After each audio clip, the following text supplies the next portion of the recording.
I have finally seen Superman after a 2-year wait. I'm able to see it, and I'm so happy to talk to you guys about it today. I have a lot of things to say, but first off, this is no spoilers for this first part.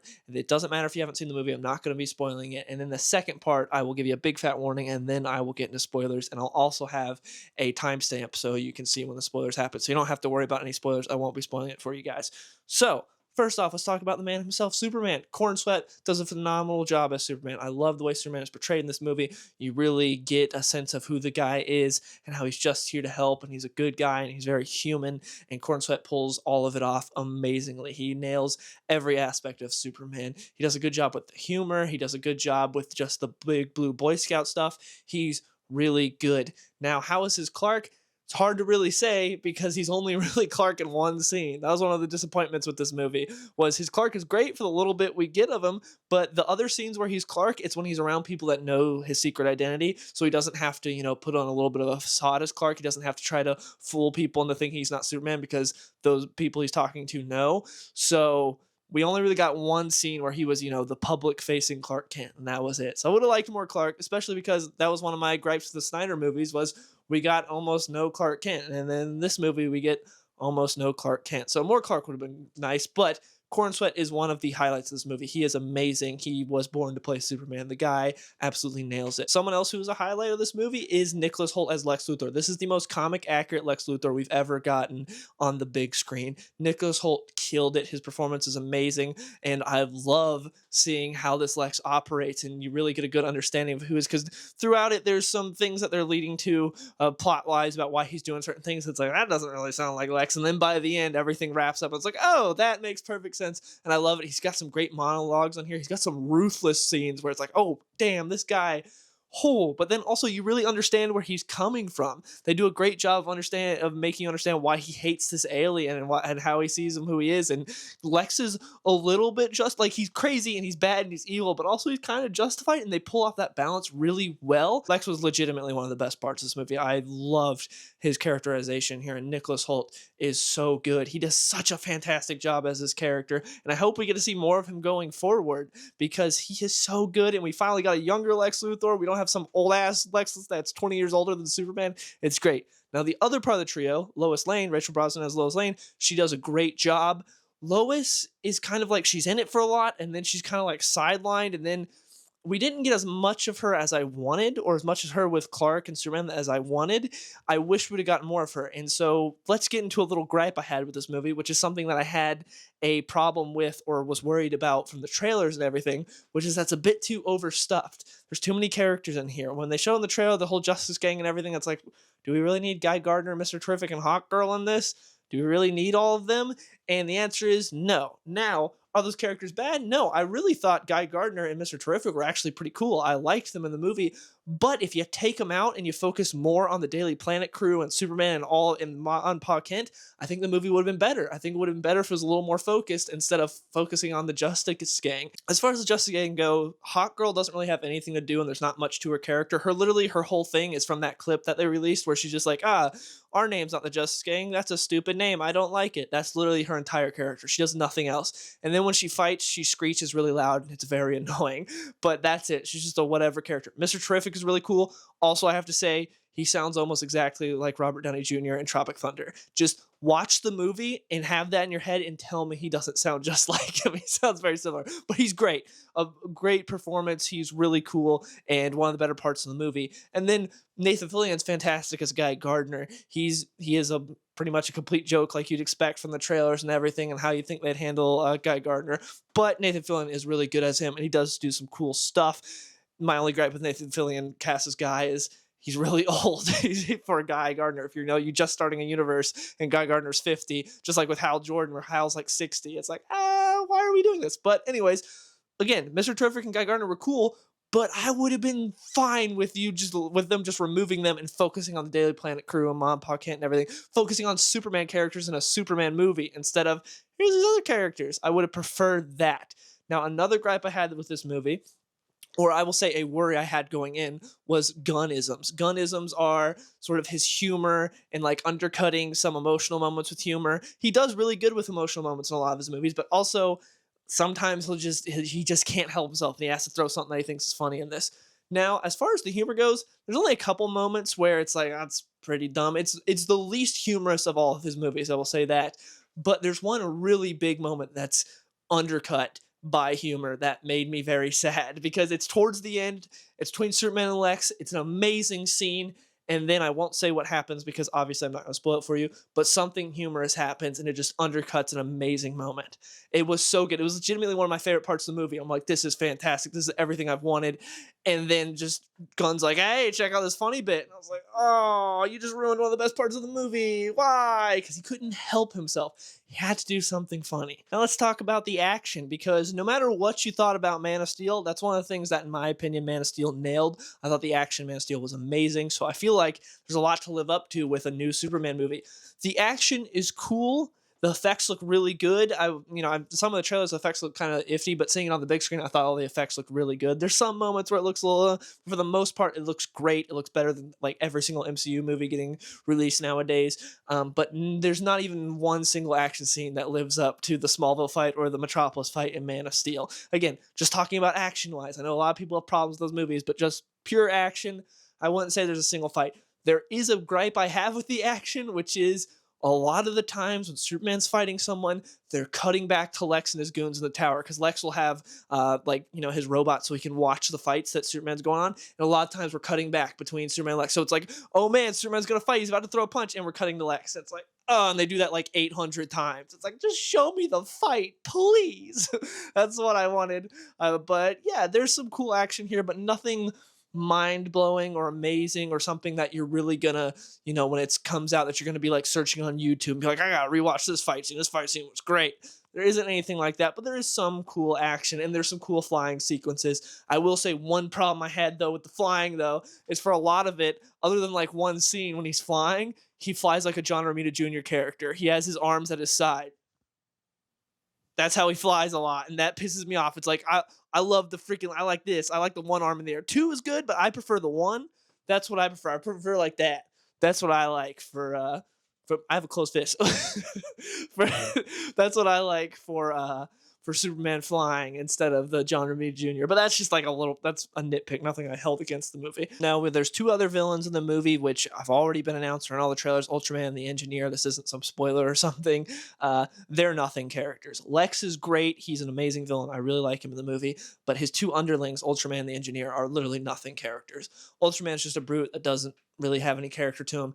And then the Engineer is just, they kind of try to do a little thing with her, but then they don't really actually do anything, and she's just a nothing character. They're both just kind of there to be tools for Lex, and they're not very interesting. As far as the Daily Planet crew goes, I like what little I saw from them, but you get almost nothing from them. You get a little bit of Jimmy in like the middle earlier on, and then you don't really get anything from the rest of the Daily Planet crew until the very end, and then you kind of get some of them.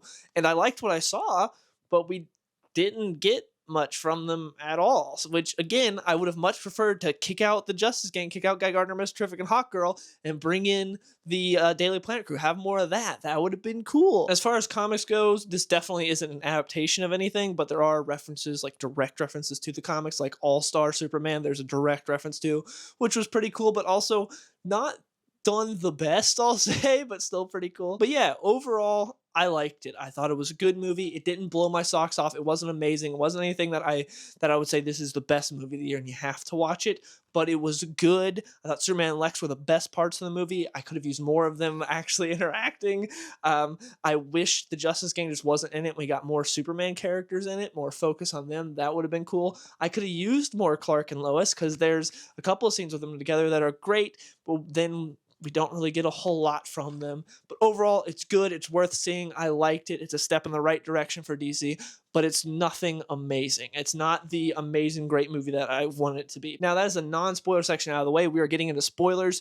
This is your warning. If you haven't seen the movie and you want to see it, leave now. But if you don't care about seeing it, or if you've already seen, welcome. We're getting into spoilers. First off, let's get into a big one. The Kryptonians being bad guys. They pulled a My Adventures with Superman, where it's like Kryptonians are conquerors. Remember? I thought it was stupid. Prior to them revealing that, I thought it was stupid because they're like, oh, my son, we sent you here to help and protect and blah. It's like, that's not what happened. In the comics, they sent him there because that was the best chance of Superman surviving and having a good life. It's like, what's the closest planet that he can get to that he'll have a good life? And so I was like, oh, they look like him. He'll be powered by the yellow sun. This will be good. So they sent him there. I remember even Laura was like maybe he'll even like rule them and show them the Kryptonian ways. And Jorah was more like, let's chill with that. At least this was in John Byrne's run. But in this, they're very much like, you need to just be a complete dictator, like a little bit more of what Laura was in John Byrne. Just like at the end, they're like, kill anyone who gets in your way, get a harem and impregnate as many women as possible so you can continue the Kryptonian greatness. It's like, whoa, okay. Didn't care for that. I did think it was sweet at the end though, because at the very beginning, he's like, he's hurt, and he's like, play the message from his parents that soothes him, and it's his Kryptonian parents. And then at the end, they're like, play the thing from his parents that soothes him, and it's his human parents, his mom and Pa Kent. It's like, aw, that was sweet. But again, wish we would have got more Ma and Pa Kent because they weren't in the movie that much because he needed the Justice Gang. Lex executing that dude in the pocket dimension was so good. I love that part because earlier on, when he gets the ID of the guy after he helps Superman, it's like, why is he getting that guy's ID? That makes no sense. And then later, he's holding him in front of Superman. And he's like, tell me. He's trying to get information from Superman. It's like, or I'll kill this guy. And then he kills him. He's like, all right, I'll be back tomorrow with someone else you love. Maybe Clark Kent, that guy you do interviews with. It's like, oh, snap. He's just going to keep executing people. Also, it's funny that he went with Clark Kent because at first it's like that reporter you do interviews with and everyone's brain automatically goes to Lois, but he's like Clark Kent. And so that was pretty funny. But that moment was, whoo, you really see how ruthless Lex is, just executing this guy to get his goal. Now, my only problem with Lex Luthor in this movie was the girlfriend subplot. He doesn't need to have that stupid girlfriend. It felt like they just threw her in there because of the Christopher Reeve movie. They was like, oh, she's in that movie, so we'll throw her in here. Because the whole time she's taking pictures of Lex's secret plans and everything, and I thought he was going to have a contingency, like he had a phone, like a kill switch on her phone or something. No, he just let her do all that and lets her do whatever she wants. She can send that stuff to whoever. It made no sense because Lex is so smart in this movie, and then he's dumb, and it's like, why is she even around? Because they didn't even show Lex being like that vain to where he's like, oh, I just need a pretty thing on my arm or something. They didn't even show that. It made no sense why she was around. It was so stupid. It just felt like they needed this plot point, so they just threw her in there. It's like, oh, it was like the Christopher Reeve movie. It was really stupid. Now, as far as the moment at the end that I talked about earlier that was ruined by humor, the moment I'm talking about is when Superman goes in and he talks to Lex and he's like, I'm as human as anyone else. I love, I fear, all these things. It's great. And then Lex gives him his own speech back and it's so good. Lex is like, you make humanity look bad. You give us something none of us can achieve. Like it's so good. And then Crypto comes in, just ragdolls Lex, and it's kind of like the Avengers puny god type thing between Hulk and Loki. It's just like that. And it's so annoying because it's legitimately one of the best moments of the movie, and it gets undercut by, oh, wouldn't it be funny if Crypto just ragdolled Lex? It's like, oh, why? Do that some other time. Don't do that right now. We're getting one of the best moments of the movie, or we're getting them face to face, mask off. Because earlier, when we had the face to face, it's when Lex was pretending to be aloof, and now they're mask off. They're both talking. They're impassioned. It's great, and we get a Gunn moment, and that made me sad. Also, I don't like Crypto being Supergirl's dog. That's dumb. That's stupid. Make him Superman's dog. I remember in Secret Origin, there's that moment when Clark gets back from hanging out with the Legion of Superheroes because he's all bummed. He can't really do anything with his own friends in Smallville because he broke his friend's arm playing football, and now he's just scared of doing any kid activities with his friends. So the Legion of Superheroes show up. He hangs out with them. Then he goes back. He's like, I don't have the Legion here. I can't hang out with anyone. And then Crypto shows up, and he's got a best friend that he can go flying around with, and it's really cool, and it's sweet. And in this, it's like, no, it's just a dog. He's dog sitting. Crypto is cool, though. I like Crypto in the movie. He's mainly used for humor. He's great. The CG on him is incredible. He looks real. It looks really, really good. There's not a single moment where it's like, oh, that's clearly a CG fake dog. He looks really good. Him being Supergirl's dog was stupid. Also, Supergirl showing up at the end and being a party girl, I didn't care for that. I've never been a Supergirl fan, though, but I didn't really care for this characterization where it's like, oh yeah, she just leaves her dog with Clark so she can go get drunk on red sun planets. Didn't care for that, but I don't really care about Supergirl, to be honest. Massive Superman fan. could not care less about Supergirl, if I'm being honest. Now, the All-Star Superman reference in this movie is when Lex is like, brain beats brawn every time, and then in the end, Superman throws it back at him. It's like, brain beats brawn every time, and he calls Crypto so he can 2v1 Bizarro. And that moment, it's like cool that they're referencing All-Star Superman, because that's what happens to All-Star Superman, where Lex is like, brain beats brawn every time, and then in the end, that's how Superman beats Lex. He legitimately outsmarts him with this whole thing where he gets him distracted with the serum and all that, so it runs out, and he takes care of where he doesn't have the serum, the backups like Lex thought he had. And it's a really well done moment in the comic, but in this, his brain thing was just having Krypto on standby to help him fight. So it's not terrible, but it's not such a like, oh wow, that's such a 200 IQ move from Superman. It's just like, yeah, I'm just going to whistle for my dog when I need him. So it's like, brain beats brawn every time. Well, it just feels like you have more brawn now. It just feels like you brought in Crypto, so you got double the brawn. That's all. It doesn't really feel like a big brain move. So that's kind of just more of a nitpick, not something that's huge. It's just like, it felt like they really badly wanted to reference a line from All-Star, so like, we'll throw that in there. It was cool to hear, though. And Ultraman being Bizarro, I figured that from the beginning. The way Ultraman was acting, I'm like, there's no way they're going to be referencing alternate universes already. There's no way they're going to be referencing Earth 3. That's not going to happen. It's just it's a bait and switch. It's going to be Bizarro. Lex, he's working for Lex, so yeah. And then it turns out, yeah, he's Bizarro. And he gets sucked into that to that other dimension. It's like, I'm assuming that's going to be Bizarro World. That's what it seems like. And also, as far as kind of like plot holes, a little bit that when Mr. Terrific attacks the base where the portal to the other dimension is, no one calls Lex and is like, hey, could you send over Ultraman or the engineer or something? No one does. Like, no one does anything. Mr. Terrific is even sitting there working on the computer and no one gets sent. It's like, you think someone, like, there's a long period there when they're trying to break Superman out of there. It's like, just no one calls Lex. Lex doesn't send anyone else. It's just his goons that get beat, and that's it. Just felt kind of a little dumb there. Like, Lex would have sent someone. Yeah, I enjoyed it. I liked it. Superman and Lex Luthor are the best parts of the movie. I really liked Lois, but I just wish we got more of her. I am also a little upset with how they handled the Lois-Clark relationship, because my fears from prior when I saw the trailers came to life, which is that she doesn't really care for Clark. She's just with Superman. She's even going to break up with him. She doesn't really care. And then he does Superman things and she likes him. And so that was kind of like, she was like, oh, I was going to break up with him, blah, blah, blah, because I don't really care. He's kind of weird. And then she watches him punch people in the sky and she's like, I like him now. It's like, ah. Man, I wish you just didn't know Clark and Superman were the same person. Would have been more interesting. Could have done some cool stuff. Also, like, even at the end, when Perry's like, how long have they been hooking up? And Jimmy's like, 3 months. It's like, oh.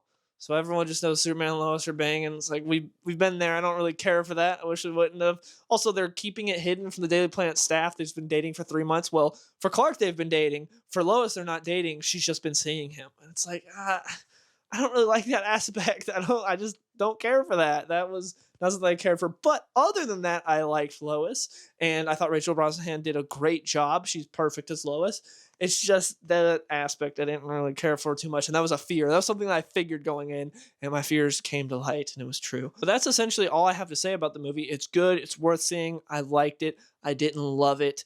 And I just wish, my main thing is, I wish we would have just thrown the Justice Gang to the side and just focused on Superman characters. That's my big thing coming out of the movie, was like, I would have liked more Superman in the Superman movie and Superman characters instead of giving screen time to the Justice Gang. But yeah, that's it. Please let me know in the comments below if you've seen the movie. What do you think about it? Thank you so much for watching, and I will see y'all later. Hey, skinny boy, saucy boy, I be running to the bank. Yeah, you know I hit the gas in the whip full tank. Riding past the ocean while I'm listening to Frank.